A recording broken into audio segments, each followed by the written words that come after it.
Operation Fool Around and Find Out arrested people seeking prostitution and people offering prostitution services. Sheriff Grady Judd, as he often does, roasted some of these people in a press conference. One of the people allegedly offering to commit prostitution was absolutely savaged by the sheriff. Jason Bathis from 43 from Davenport.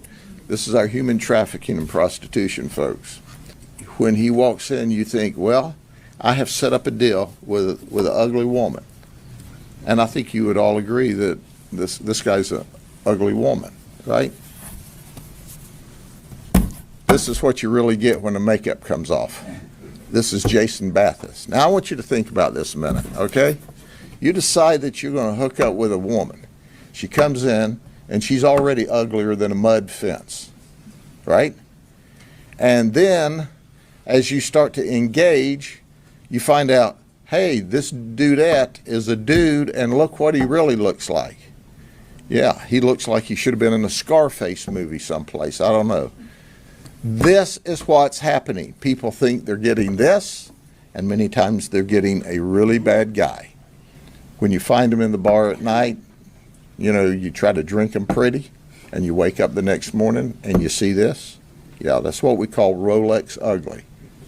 Rolex ugly is you wake up the next morning and they're laying on your arm and your Rolex is there and you just chew your arm off and leave the Rolex. You just got to get out of there.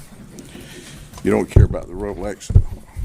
In all, deputies made 244 arrests, but within those numbers, the sheriff pointed to 3 categories of criminal activity: prostitution, human trafficking, and immigration. We had people come from 12 different states. Sheriff Judd says 36 of those arrested are in the country illegally. 15% of the people that we arrested weren't even supposed to be in this country. Investigators identified 4 victims forced, they say, into prostitution. Thank you, Sheriff. An organization called One More Child, right there with them to provide help and services. No one grows up wanting to sell their bodies for profit.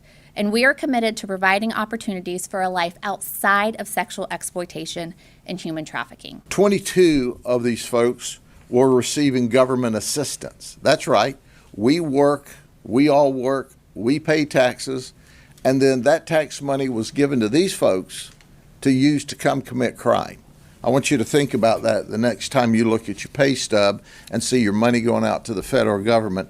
Know that the federal government is giving money to these folks so that they don't have to work and can come here and violate the law.